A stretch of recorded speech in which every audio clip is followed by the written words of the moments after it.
Hello, everyone, and welcome to the Pisces Guide to Pop Culture. I'm, of course, your host, TJ, coming to you today to talk about Chloe Michelle Howarth's novel, Sunburn, which is an Irish novel that we read for my Queer Romance Book Club. Always a fabulous group. They always know exactly the books to pick. Our leader, Ryan, is really terrific when it comes to choosing novels that I think are thought-provoking, beautiful, haunting, often heartbreaking. And in that sense, this novel has a little bit of everything. So it is set in the 90s in Ireland and focuses really from the first person point of view of Lucy, a teenage girl who falls in love with her best friend Susanna, who, in sort of unusual fashion, returns her feelings, and the two begin a very tumultuous, deeply rich, erotic relationship. It takes them a while to sort of figure that out, and they have their fair share of bumps along the road, as tends to be the case when it comes to young romance.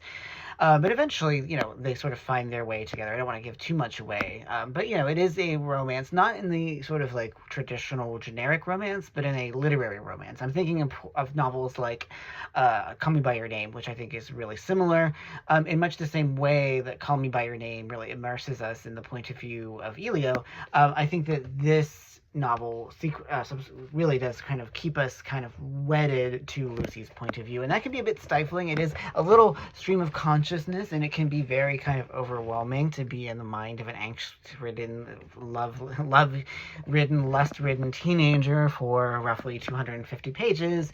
But I think that that's kind of the power of the novel too, is that it really, a lot of books have grappled with the nature of adolescent queer desire, but a very select few really, I think, managed to get to something really much deeper and more powerful. And I think this novel more than succeeds in that regard.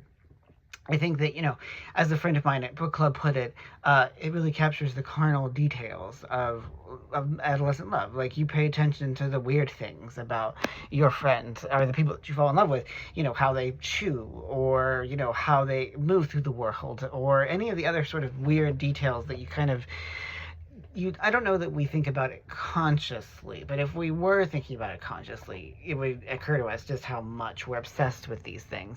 And I think that, the power of novels like this one is that it really does sort of draw our attention to the embodied nature of desire, at least for a certain kind of person. I'm not saying that every person experiences desire in the same way, but I think that for many of us, particularly when we're teenagers, we're basically just bodies bouncing through space, horny, oversexed bodies bouncing through space. Bundles of emotions and feelings and hormones.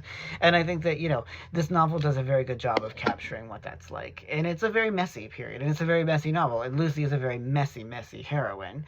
But I think it's precisely her flawed nature that makes her so appealing, or at least I think sets her apart from many other queer characters that we see. And I think that it's good that novels point out that queer folk, young and old alike, can be very crazy sometimes. And that's the thing about love, isn't it? That love makes us crazy. And certainly these two characters are coming of age in a very deeply homophobic culture, a deeply homophobic time. As a geriatric millennial, I do kind of like, I felt that I understood where the characters were coming from. I understood what it was like to grow up in not an Irish town, but, small town West Virginia in the 90s wasn't all that dissimilar from, there's less Catholicism, but it's still a very repressive and very, troubling and not particularly queer-friendly space to grow up in. And so I felt that that was very authentic. And I did also enjoy the way, we really understand who Lucy is and where she comes from. And, she has male friends. She has male friends that she kind of tries to fall in love with.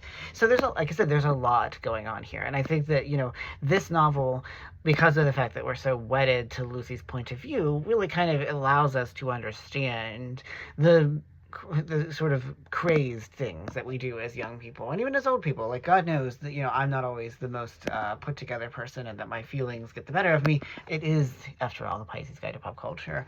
And so I think that, one of the things that I liked about this is that it really sort of shows you how emotions, particularly when you're young, but not always, can really just drive you off the deep end, and that you can do really crazy self-destructive things. And I think that, desire as a whole, like Eros, is itself a very destructive but also creative force. And the best romance novels, whether they be literary romance or whether they be sort of more generic romance, are the ones that I think get to the heart of that. I reviewed here like a few days ago The Emperor and the Endless Palace by Justinian Huang, which also pointed out just how absolutely overwhelming and exhilarating and destructive Eros can be. And I mean, that's the thing that I've been obsessed with since grad school and argue probably my whole life. So I'm always kind of seeking out novels that capture that. And so I think there's something very fitting about the fact that the title of this novel is Sunburn, that to not to strangle this metaphor, this discussion to death, but in some ways, both Susanna and Lucy fly very close to the sun, much like Icarus, and burn themselves on their own desires. But being a romance, it does. I won't spoil it too much. Have a happy ending, so I'll leave that at that. And that seems like a good place, in fact, to bring this discussion to a close. So, I love talking about books here at the Pisces Guide. Many books of all different kinds, but particularly queer books, and I'm going to be leaning into that, I think, going forward, given the world in which we live. So anyway, this does get the Pisces Guide just pop culture seal of approval. If you haven't read it yet, I do recommend it. Sorry about the little interlibrary loan sticker. It's very annoying, but they don't do the sleeves because people don't lose them. Anyway, don't want to get too far afield. Anywho, it does get my seal of approval. So if you haven't, go read it. Read queer stories, read sapphic stories. They're important. They mean a lot to all of us. So this is a great book. Go read Sunburn. As always, for the Pisces Guide to Pop Culture, I'm your host, TJ. Take care, y'all.